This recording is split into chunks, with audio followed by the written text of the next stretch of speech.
Another day, another dollar makes you wonder where your money went. You can scream and you can holler, it really doesn't matter.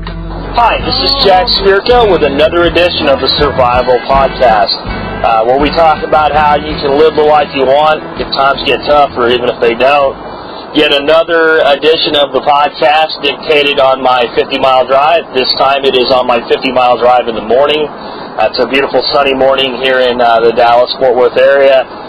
It hasn't gotten hot yet. 83 degrees. The temperature's gone up 3 degrees since I got in the car. So that tells you that we're in for another one of those really hot days. And if you live up in the Northeast or the Northwest or somewhere in the mountains, I bet you're enjoying life right now, but let me talk to you around January or February about that temperature.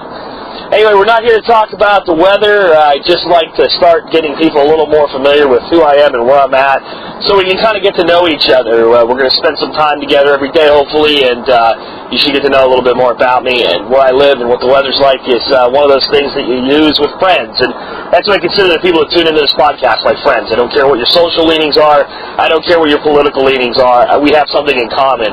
We believe that the world as we know it is changing for various reasons, and that things are not all perfect and safe the way that we are led to believe by the media, the way that we are led to believe by our governments, the way that we are led to believe by just the way that society acts as a whole. We get that there is something going on. And if I sound a little clearer today, if I don't have as much going on in the background, it's because I tried a simple solution to the noise issue, and I've just picked up a simple little $9 lapel mic to go with my recorder instead of using the mic that's built into it.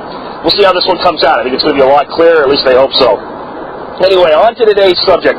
What are we going to talk today about? We're going to talk about the money supply, the actual amount of money circulating around in the economy. And if you think that's going to be boring, I challenge you, man, stay with me. I'm going to try to make this entertaining, engaging, and exciting, and explain to you why this stuff matters, because it does matter.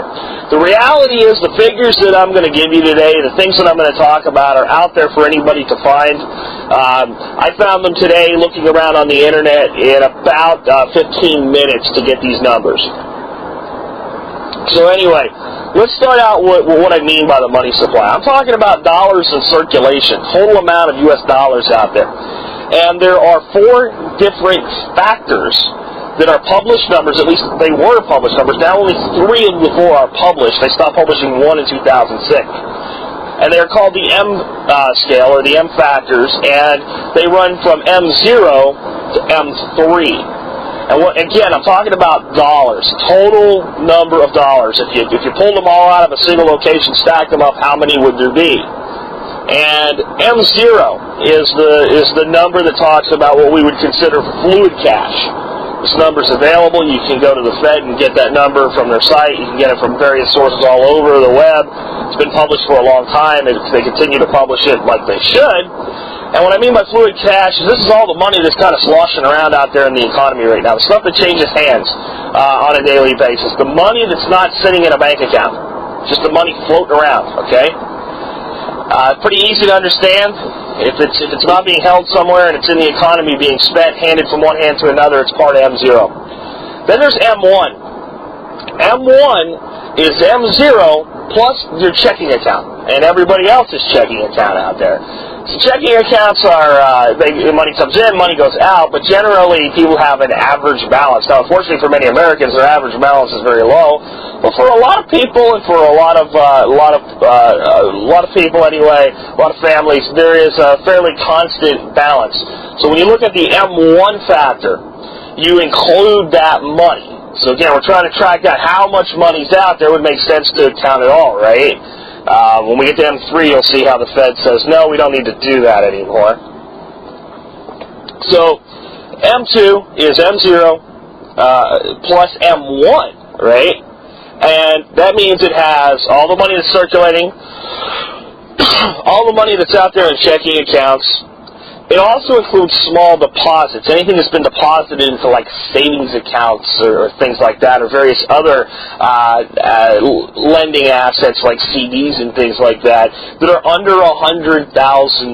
Keep that number in mind. Any transaction like that that's under $100,000. It includes your savings accounts, the savings accounts of the worker bees all across the United States, which again, I think that number is way too little money in there, but there's a lot of it if you add it up. So, the Fed and their geniusness says if we're going to keep track of the money supply, we should stay in touch with that money too. That money's, it adds up. It's real money.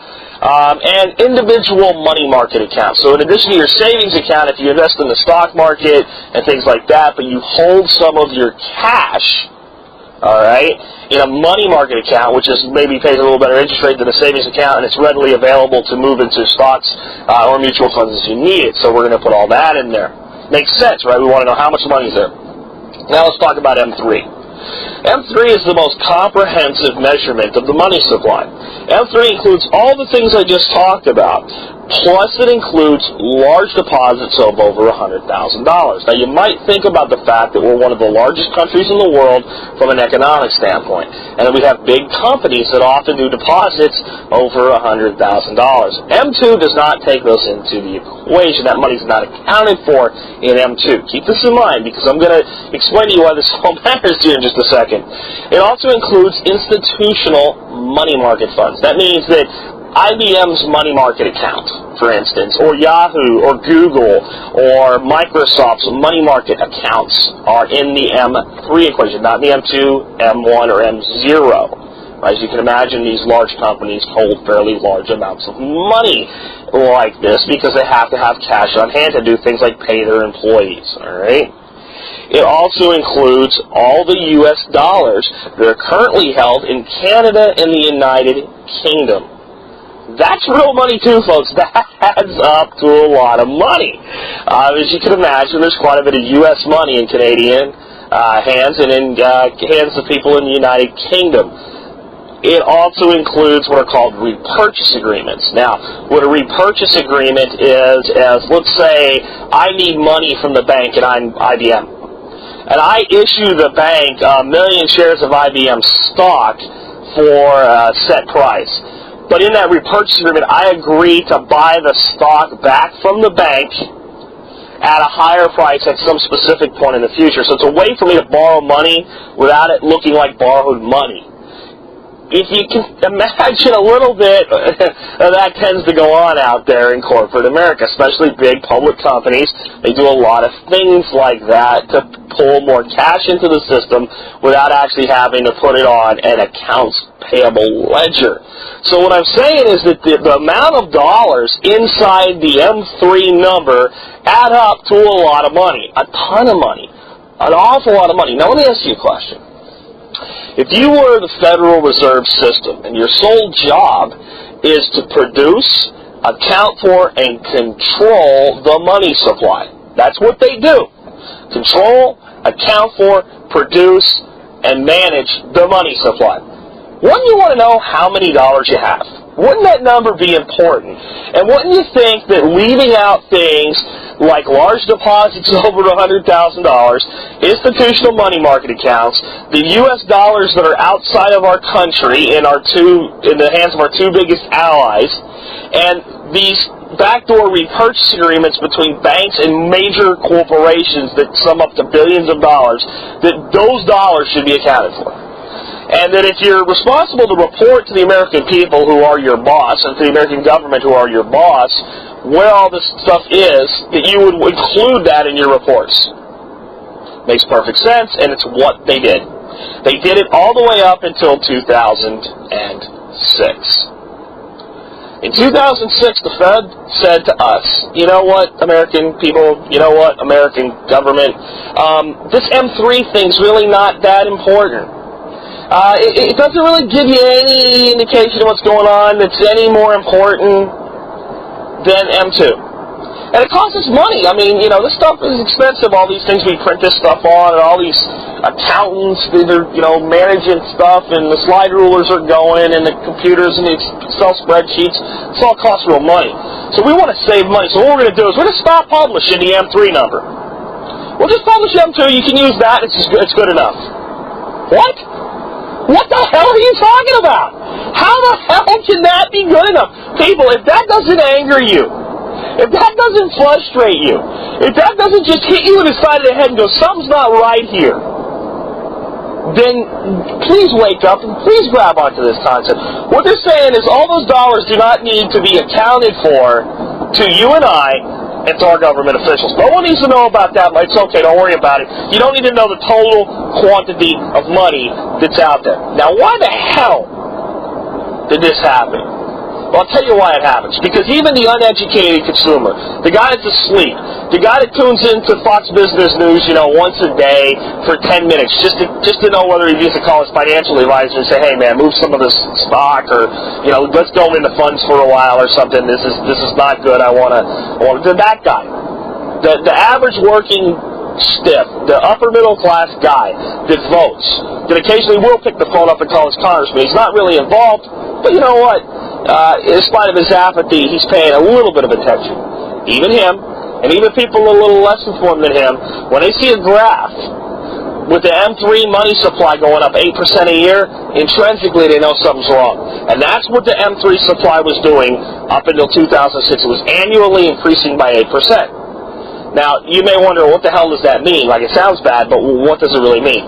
Again, it's just a total number of dollars out there in circulation. And I'm going to, before I go into what all this has done to us and what this all really means and how much it's really costing us and why it's driving up the price of goods and services and putting us at a disadvantage in the world and all these other things, I'm going to explain to you again why, and I'm going to do this probably in a lot of podcasts, why more money produced is bad for us, the American citizen who spends and earns dollars.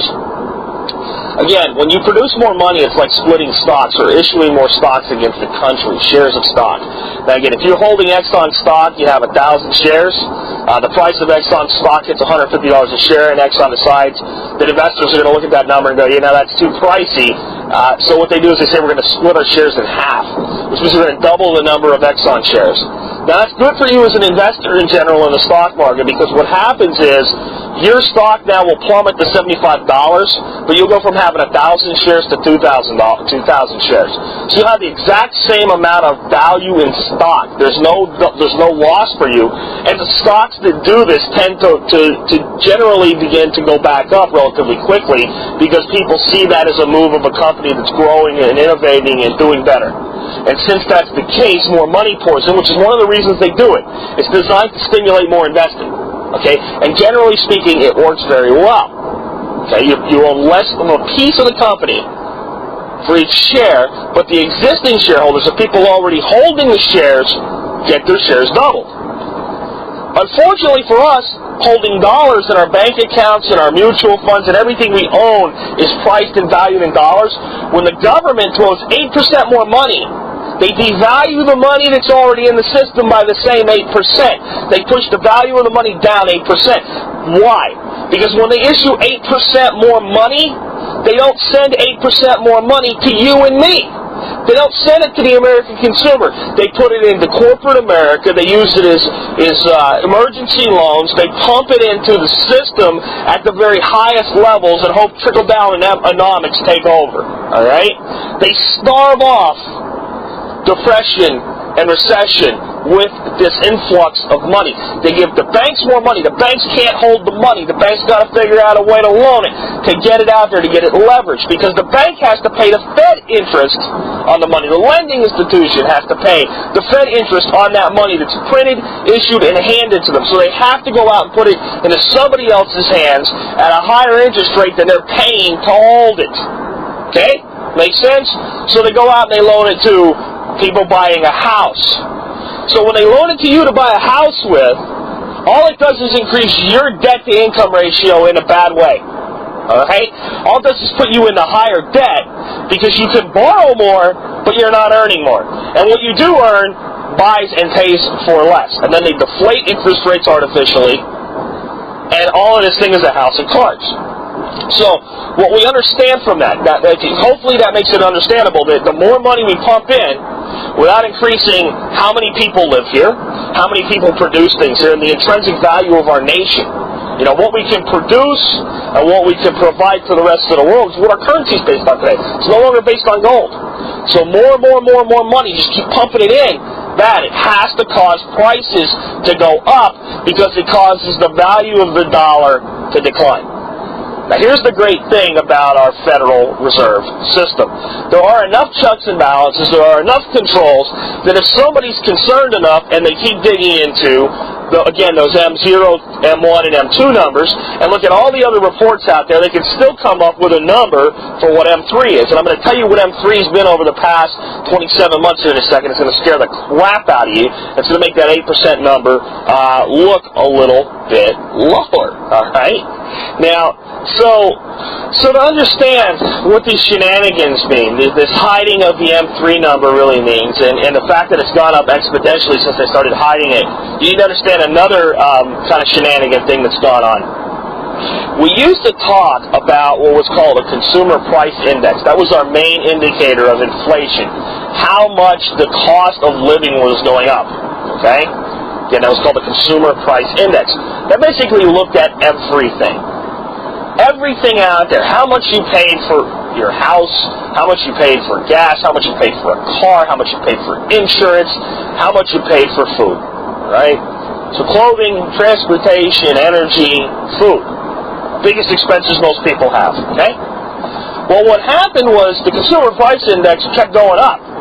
And inflation kept going up, and things like Social Security are tied to the inflation rate, so we have to increase the payouts to Social Security, and we take, people and companies are giving cost of living increases based on this.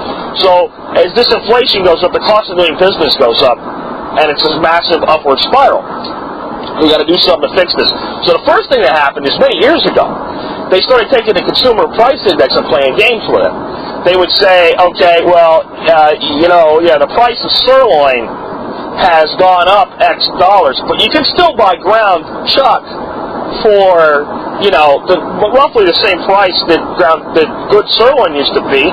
So we'll just call that meat, right? And we'll use the upper numbers for meat from before and the lower numbers for meat now, and we'll keep a lid on this inflation number that we have to publish and we have to tell people about, and that'll hold all this stuff down. So your nice top sirloin got replaced with ground chuck in the consumer price index. Even that is eroded now. You can only play that game for so long. So let's go ahead and replace consumer price index with core inflation. Now, you think about core inflation, sounds like they're actually paying more attention to what's going on. The American citizen, the American consumer, disinterested goes, core inflation, okay, yeah, that makes sense here. Okay, core inflation's only 1%. Wow, wonderful. We're not in a recession. This is good. This is really good. Hold on. What the hell is core inflation? Here's what core inflation is. Core inflation tracks how much the cost of everything out there goes up, just like the consumer price index, except they leave two things out: energy and food. Let me say that again. The core inflation rate ignores the cost of food and energy.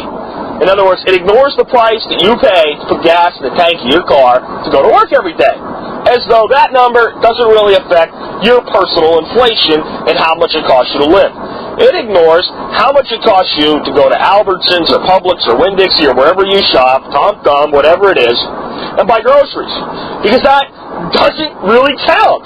It's not important for the inflation rate. It says that it doesn't matter that your electric bill went up. That's not part of inflation. Now, folks, other than the cost of your actual dwelling, your actual house that you pay for your mortgage, right, which has been artificially kept low by false low interest rates and by a declining housing market, other than that, tell me what your biggest expenses are that are not food or energy. And you're probably going off to, like, car insurance, which is annoying, but it's not what we consider the thing that kills us. What kills us is sliding that bank card into the pump once or twice a week to get to and from work, right? What kills us is the electric bill. to be able to keep our house from being 100 degrees in summertime, even though Barack Obama doesn't think I need to keep my house in the 70s. I'm going to do it. Or to keep from freezing to death in the winter. Fuel, heating oil, electricity, food, not in the core price index. Or the core inflation rate.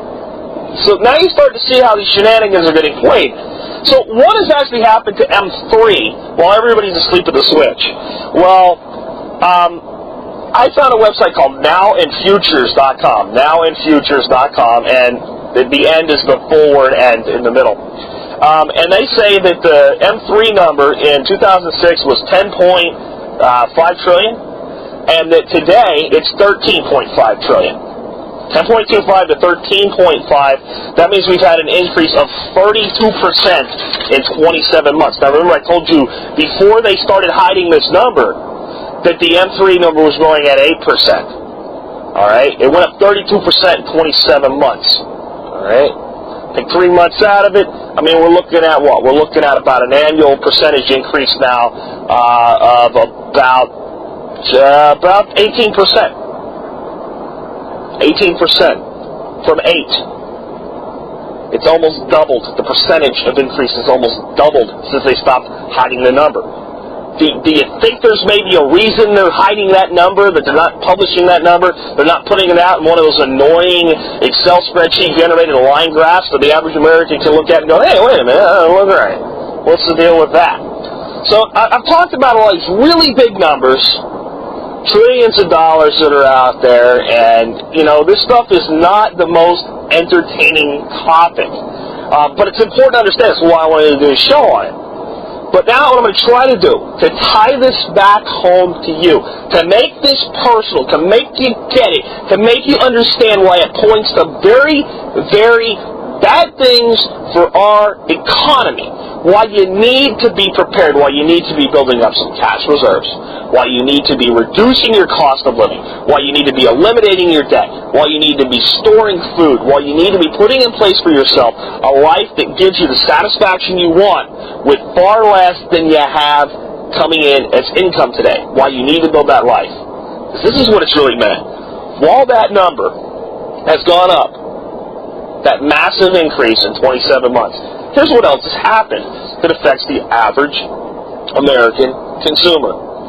The price of gas has gone from $2.25 a gallon as a national average to $4.10 as a national average. Remember the energy that they don't put in that core inflation rate, right? That number is 82% increase. 82%. Just don't worry about it. Doesn't really affect you. 82% more you're paying for gas in the tank of your car. Alright? Flour. Why flour? There's a number I could find, and if you think about what flour is the main ingredient in tremendous amounts of our food supply. Bread, you know, pasta, you think about all these different things that we eat. Flour is a major food component. Price of flour, national average in 2006 was 33 cents. National average in 2008, 53 cents. That's a percentage of increase of 60%. The main ingredient in most of the food that you eat, that's not meat, has gone up 60%. And other food sources such as corn and broccoli and tomatoes and everything like that, vegetables, gone up relatively about the same amount, if not more. So the cost of the food that you eat has increased by about 60%. The price of the gas you put in your car has increased by 82%. And remember, the M3 supply only increased by 32%. So basically, whatever the M3 supply is, whatever that number increases, just count on energy and food, you know, doubling it. All right, because these numbers are higher than double when you aggregate them together. But just call it double. Right, but we're not going to publish that number anymore, and we're not going to include the major expenses that drive your personal expenses in our inflation rate anymore. Beautiful, huh? Let's look at another thing. What has happened to the value of the American dollar in the world? Let's look at two people we consider to be relatively friendly to the United States, and we do business with on a regular basis, the Japanese. Think about how many Japanese cars there are out there, right? Japanese stuff is inexpensive. It's cheap. We don't say cheap in a bad way anymore. I mean, it doesn't cost us much. We like doing business with the Japanese. Well, a dollar bought you 119 yen in 2006, and a dollar only buys you 106 yen today. Okay? Now understand that Japan somewhat manipulates the value of their yen against our dollar. They don't want that. They don't want it to drop too much. They don't like a decrease. It's not good for them. A lot of their economy is based on doing business with us. And doing business in a one-way fashion from Japan to the U.S., they like having our dollar be strong. So they don't like it when we weaken. In spite of their efforts to prevent that from happening, that's a 10% drop.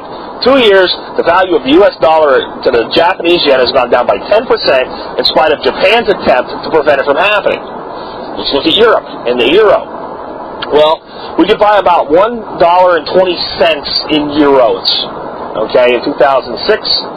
A euro bought about $1.20, all right? So if you had a euro, you came to the United States, you cashed it in, you got $1.20. So, your money bought 20% more over here than it did in Europe. It's roughly how it worked, and that's why tourists from Europe like to come here. Their money gets stronger when they get here. Cost of a plane ticket is irrelevant at that point, right? Because you spend most of your money on vacation when you're here. Well, now our friends from Europe can come over and get $1.58 for every euro.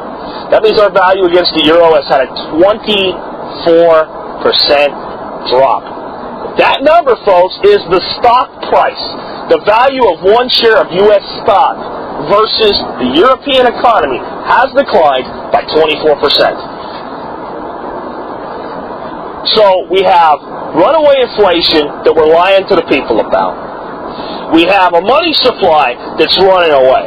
That money supply is depressing the value of a dollar.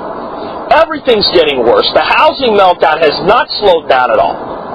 People are still losing their houses. Houses are still devalued. And there's millions of Americans stuck in their homes today. They can't get out.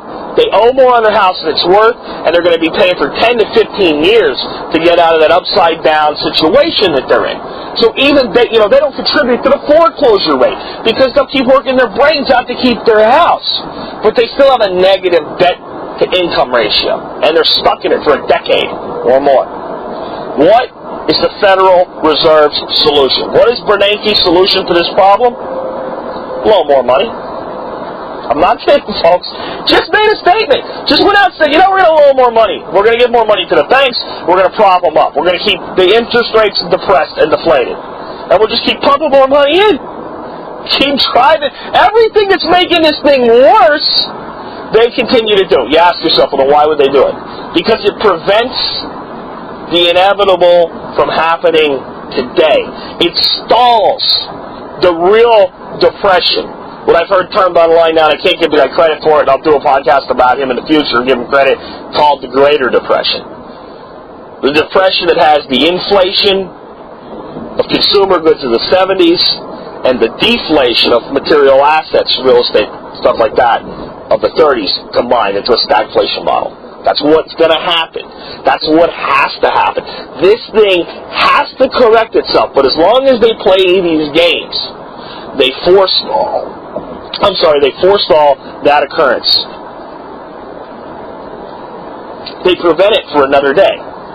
They put it off till tomorrow. But the reality is, as you build this house of cards, the bigger it gets, the harder the crash is going to be. So, if there's nothing else, right? If you think global warming is a scam, and on some levels I think global warming is a scam. It's designed to put the world into a carbon tax situation, right? It's a way to enforce global socialism, all right? So global warming is like this. If you believe that there's more oil out there that they'll tell us about, and that they can pump it anytime they want, and will always be oil, even if the price increases, there'll be oil. If you believe that everything else that could go wrong won't, when you look at this false manipulation of U.S. currency, this false manipulation of the U.S. economy, and then I'm going to bounce one more thing off you as I close this today, just to wake you up if you're not totally awake to this problem yet. I did a podcast recently on the national debt, the public national debt. Remember, there's 3 sets of books. The public debt, the debt that goes into the Social Security and Medicare fund, the unpaid obligations and unfunded obligations that we have to pay our retired people and people on Medicare and Medicaid, right, for the next 50 years, separate set of books. And there's an emergency funding book. And I'm going to find out what the number of that emergency funding books are.